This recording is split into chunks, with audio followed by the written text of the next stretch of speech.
जय भोलेनाथ। आप सभी का दिन शुभ और मंगलमय हो और भोलेनाथ जी की कृपा आप सभी भक्तजनों पर सदा बनी रहे।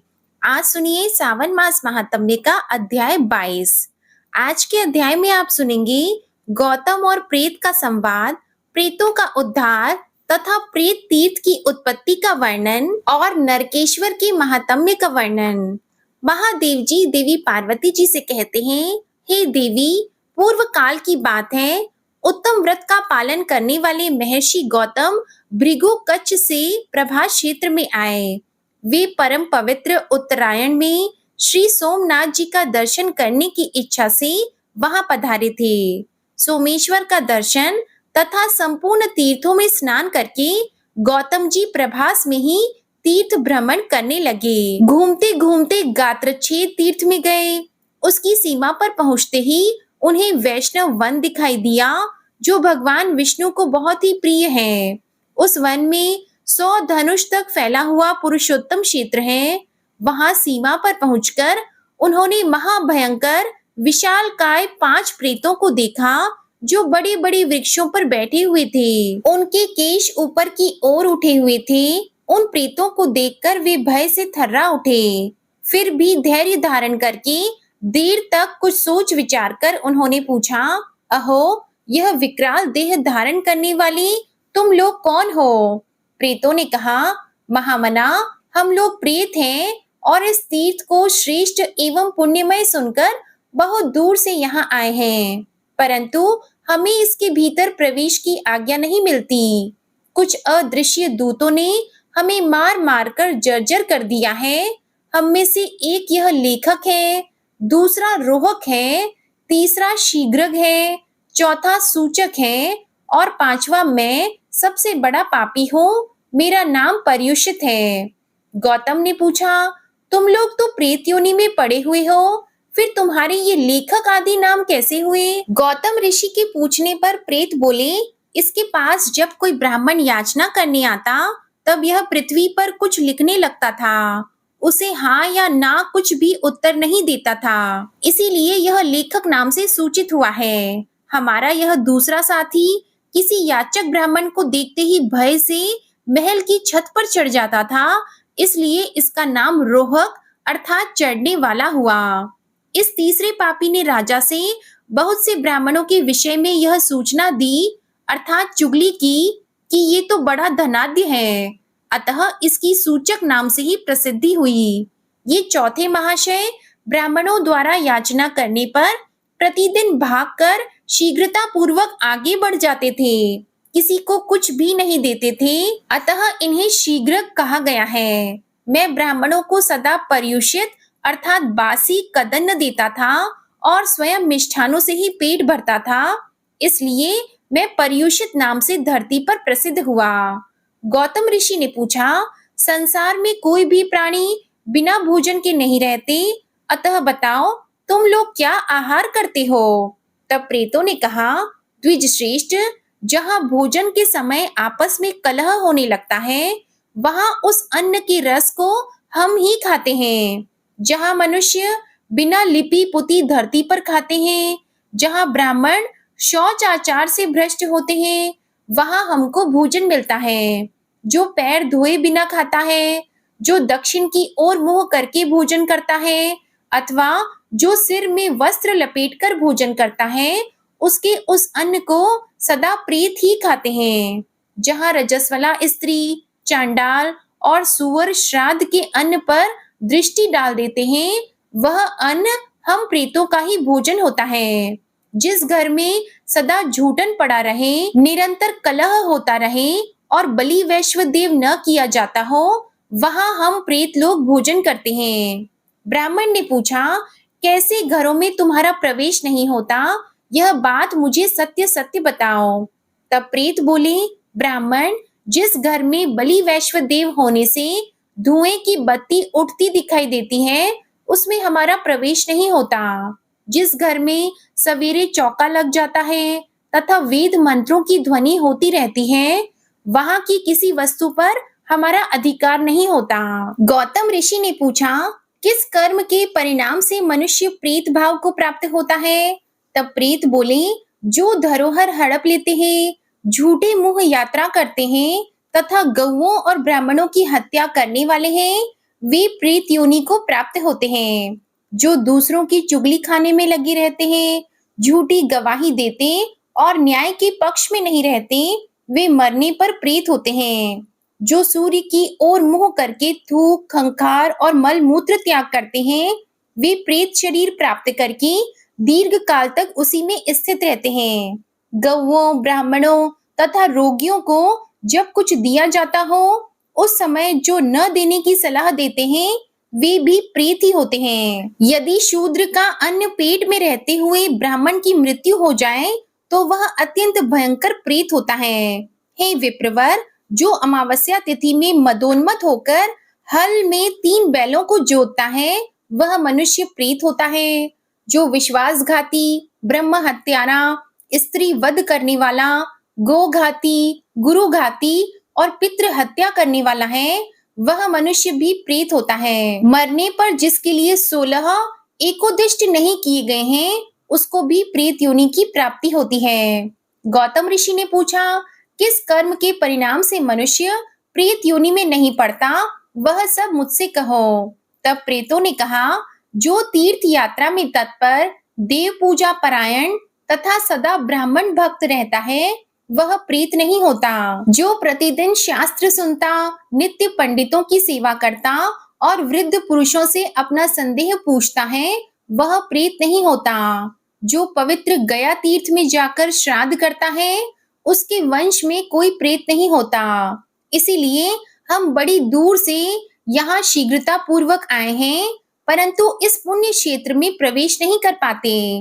इस प्रेत शरीर से हमारा मन खिन्न हो गया है, अतः महाभाग, आप ही प्रयत्न पूर्वक हम लोगों के आश्रय होइए। गौतम ऋषि ने पूछा, तुम्हारा उद्धार किस प्रकार होगा? तब प्रेत बोले, प्रभु, आप वैष्णव क्षेत्र में जाकर हमारे नाम और गोत्र का उच्चारण करके श्राद्ध कीजिए, इससे हमारी मुक्ति हो जाएगी। यह सुनकर दयाद्र गौतम ने वैष्णव क्षेत्र में जाकर उन सभी के लिए अलग अलग श्राद्ध किया। वे जिस जिसका श्राद्ध करते थे, वह रात्रि को स्वप्न में आकर दर्शन देता और कहता, विप्रवर, आपके प्रसाद से मैं प्रेत योनि से मुक्त हो गया, आपका कल्याण हो। अब मैं जाता हूँ, मेरे लिए विमान उपस्थित हुआ है। ऐसा कहकर प्रत्येक प्रेत चल देता था। इस प्रकार उन्होंने 4 प्रेतों का तो उद्धार कर दिया। 5वें दिन उन्होंने पर्युषित के लिए विधि पूर्वक श्राद्ध किया। इसके बाद रात को स्वप्न में उन्हें पर्युषित दिखाई दिया, जो लंबी लंबी सांसें खींचता हुआ दीनता पूर्ण वाणी में बोल रहा था कि हे विप्रवर, मुझ भाग्यहीन पापी का उद्धार नहीं हुआ है। मेरे द्वारा यही सबसे बड़ा पाप हुआ है कि मैंने धन को बढ़ाया। गौतम ऋषि ने पूछा, प्रेत, तुम्हारा उद्धार अब किस प्रकार होगा, शीघ्र बताओ। तब पर्युषित बोला, ब्राह्मण, आप मेरा पुनः श्राद्ध कीजिए। उसके ऐसा कहने पर गौतम ऋषि ने उसके लिए उत्तरायण में पुनः श्राद्ध किया। इसके बाद रात को स्वप्न में उसने आकर दर्शन दिया और कहा, विप्रवर, मैं आपके प्रसाद से प्रेत योनि से छूट गया, आपका कल्याण हो, मैं जाता हूँ। मुझे देवत्व प्राप्त हुआ है, अतः मुझ में वर देने की शक्ति आ गई है, इसलिए मुझसे कोई शुभ वर ग्रहण कीजिए। क्योंकि ब्रह्म हत्यारे, शराबी, चोर तथा व्रत भंग करने वाले पुरुषों के लिए साधु पुरुषों ने प्रायश्चित बताया है, किंतु कृतज्ञ के लिए कोई भी प्रायश्चित नहीं बताया है। गौतम ऋषि ने कहा, यदि तुम मुझे वर देने में समर्थ हो, तो जिस स्थान में मैंने तुम सब प्रेतों को देखा है, वहां मैं आश्रम बनाकर तपस्या करूंगा। वहां जो मनुष्य भक्ति पूर्वक स्नान और देवताओं का तर्पण करके पितरों के उद्देश्य से विधि पूर्वक श्राद्ध करेगा, वह आपके प्रसाद से कभी प्रेत योनि में न आए, उसके वंश में भी कभी कोई प्रेत न हो। पर्युषित बोला, विप्रवर, तुम वहां जाकर आश्रम बनाओ, इससे तुम्हें उत्तम सिद्धि प्राप्त होगी। जो मानव श्रद्धा भक्ति से यहाँ श्राद्ध करेंगे, वे पितरों सहित विमान में बैठकर स्वर्ग को जाएंगे। उनमें से कोई प्रेत नहीं होगा। स्थिर बुद्धि वाले विद्वानों ने मैत्री को 7 पद वाली बताया है। तुम्हारा यह पवित्र आश्रम सब पापों का नाशक और समस्त दुखों का निवारक होगा। यह स्थान मेरे नाम पर प्रेत तीर्थ कहलाएगा। तब एवं अस्तु कहकर गौतम जी चले गए। इसके बाद वेदोक्त मार्ग से उन्होंने सब कार्य संपन्न किया। महादेव जी कहते हैं, हे देवी पार्वती, इंद्रेश्वर से उत्तर दिशा में समस्त पापों का नाश करने वाले नरकेश्वर देव विराजमान है। प्राचीन काल की बात है, भूतल में विख्यात मथुरा नाम की नगरी में देव शर्मा नामक एक विद्वान ब्राह्मण रहता था, जो अगस्त्य गोत्र में उत्पन्न और दरिद्रता से पीड़ित था। उस नगर में उसी रूप और अवस्था से युक्त एक दूसरा भी वेदज्ञ ब्राह्मण था, जो उसी गोत्र में उत्पन्न हुआ था। नाम भी उसका वही था। किसी समय यमराज ने अपने दूत से कहा, तुम मथुरापुरी को जाओ और देव शर्मा को ले आओ। दूत गया और नाम की समानता से उस दारिद्र्य पीड़ित देव शर्मा को ले आया। उसे देखकर यमराज ने कहा, विप्रवर, आप शीघ्र लौट जाइए, दूत नाम की समानता से तुम्हें ले आया है। तब ब्राह्मण बोले, भगवान, मैं घर नहीं लौटूंगा। जीवन भर की दरिद्रता से वहां भी मैं तंग आ गया था। अब जो शेष आयु है उसे यहाँ आपके समीप ही बिता दूंगा। यमराज बोले, ब्राह्मण, यहाँ कोई असमय में नहीं आता और समय पूरा होने पर कोई पृथ्वी पर क्षण भर भी जीवित नहीं रहता। पृथ्वी पर न कोई मेरा मित्र है न शत्रु। यदि उसका समय पूरा नहीं हुआ है तो सैकड़ों बाणों से घायल होने पर भी मनुष्य की मृत्यु नहीं होती और आयु पूर्ण हो जाने पर कुशाग्र से बिंदने पर भी वह जीवित नहीं रहता। अतः द्विज श्रेष्ठ, जब तक तुम्हारा शरीर जला न दिया जाए तब तक लौट जाओ। ब्राह्मण कहने लगे, देव, साधु पुरुषों का, विशेषतः आपका दर्शन कभी व्यर्थ नहीं जाता। अतः मैं पूछता हूँ कि ये जो अत्यंत भयंकर नरक दिखाई देते हैं, इनमें किस कर्म से मनुष्य को जाना पड़ता है? इन नरकों की कितनी संख्याएं हैं? तब यमराज ने कहा, विप्रवर, मेरे लोक में बहुत से नरक हैं। इनमें से कुछ प्रधान हैं और कुछ उन्हीं की शाखाएं हैं। जिनको तुम मेरे सेवकों द्वारा यंत्र में पीड़ित देख रहे हो, ये पापी और कृतघ्न हैं। इन्होंने आसक्त होकर पराई स्त्रियों पर कुदृष्टि डाली है और जिन्हें तुम कुंभी पाक में डाला हुआ देखते हो, ये सब झूठी गवाही देने वाले और घूसखोर हैं। ये जो लोहे के तपाए हुए खंभों का आलिंगन कर रहे हैं, इन दुरात्माओं ने पराई स्त्रियों के साथ रमण किया है।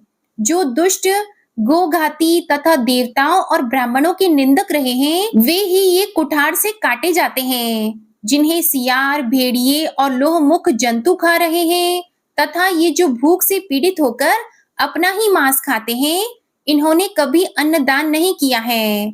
जो लोग सदा गौओं और ब्राह्मणों के विनाश के लिए यत्नशील रहे हैं, वे ही ये रक्त, पीप और चर्बी भक्षण कर रहे हैं।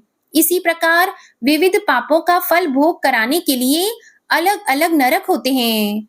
जो प्रभास क्षेत्र में जाकर नरकेश्वर शिव का दर्शन करता है, उसे कभी नरक नहीं देखना पड़ता। नरकेश्वर की स्थापना स्वयं मैंने ही की है।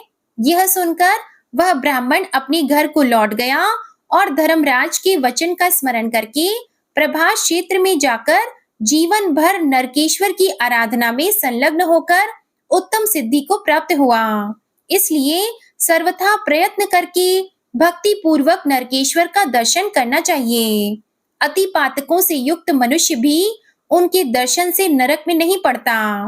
आश्विन कृष्ण चतुर्दशी को जो वहां विधि पूर्वक श्राद्ध करता है, वह अश्वमेध यज्ञ का फल पाता है। जय भोलेनाथ। आज का अध्याय समाप्त हुआ। इसके आगे के वृतांत में जो कुछ भी महादेव जी कहते हैं, इसका वर्णन आप अगले अध्याय में सुनिएगा। अब आप सुनिए श्री शिव चालीसा पाठ। श्री गणेश गिरिजा सुवन मंगल मूल सुजान, कहत अयोध्या दास तुम देहो अभय वरदान। जय गिरिजापति दीन दयाला, सदा करत संतन प्रतिपाला। भाल चंद्रमा सोहतनी के, कानन कुंडल नाग फनी के। अंग गौर शिर गंग बहाए, मुंड माल तन छार लगाए, वस्त्र खाल बागंबर सोहे, छवि को देख नाग मुनि मोहे। मैना मातु की है दुलारी, बाम अंग सोहत छवि न्यारी, कर त्रिशूल सोहत छवि भारी, करत सदा शत्रु निशयकारी। नंदी गणेश सोहितः कैसे, सागर मध्य कमल है जैसे, कार्तिक श्याम और गणराऊ, या छवि को कही जात न काऊ। देवन जब ही जाए पुकारा, तब ही दुख प्रभु आप निवारा, किया उपद्रव तारक भारी, देवन सब मिली तुम ही जुआरी। तुरत षडानन आप पठायहु, लव निमेष मह मार गिरायहु, आप जलंधर असुर सहारा, सो यश तुम्हार विदित संसारा। त्रिपुरासुर सन युद्ध मचाई, सब ही कृपा कर लीन बचाई, किया तपहि भागीरथ भारी, पूरब प्रतिज्ञा तसु पुरारी। दानिन मह तुम सम को नाही, सेवक स्तुति करत सदाहि, वेद नाम महिमा तव गाई, अकथ अनादि भेद नहीं पाई। प्रगट उदधि मंथन में ज्वाला, जरे सुरासुर भय विहाला, कीन्ह दया तह करी सहाई, नीलकंठ तब नाम कहाई। पूजन रामचंद्र जब कीन्हा, जीत के लंक विभीषण दीन्हा, सहस कमल में हो रहे धारी, कीन्ह परीक्षा तब ही पुरारी। एक कमल प्रभु राखे जोई, कमल नयन पूजन चह सोई, कठिन भक्ति देखी प्रभु शंकर, भय प्रसन्न दिए इच्छित वर। जय जय जय अनंत अविनाशी, करत कृपा सबके घटवासी। दुष्ट सकल नित मोहि सतावे, भ्रमत रहे मोहि चैन न आवे। त्राहि त्राहि मैं नाथ पुकारो, यही अवसर मोहि आन उबारो। ले त्रिशूल शत्रुन को मारो, संकट से मोहि आन उबारो। मातु पिता भ्राता सब कोई, संकट में पूछत नहीं कोई। स्वामी एक है आस तुम्हारी, आया हरहु अब संकट भारी। धन निर्धन को देत सदाहि, जो कोई जाचे वो फल पाहि। अस्तुति के ही विधि करो तुम्हारी, क्षमहु नाथ अब चूक हमारी। शंकर हो संकट के नाशन, मंगल कारण विघ्न विनाशन। योगी यति मुनि ध्यान लगावे, नारद शारद शीश नवावे। नमो नमो जय नमो शिवाय, सुर ब्रह्मादिक पारन पाए। जो यह पाठ करे मन लाई, तापार होत है शंभु सहाय। ऋण के हो जो कोई अधिकारी, पाठ करे सो पावन हारी। पुत्रहीन कर इच्छा कोई, निश्चय शिव प्रसाद तेहि होई। पंडित त्रयोदशी को लावे, ध्यान पूर्वक होम करावे। त्रयोदशी व्रत करे हमेशा, तन नहीं ताके रहे कलेशा। धूप दीप नैवेद्य चढ़ावे, शंकर सम्मुख पाठ सुनावे। जन्म जन्म के पाप नसावे, अंतवास शिवपुर में पावे। कहे अयोध्या आस तुम्हारी, जानी सकल दुख हरहु हमारी।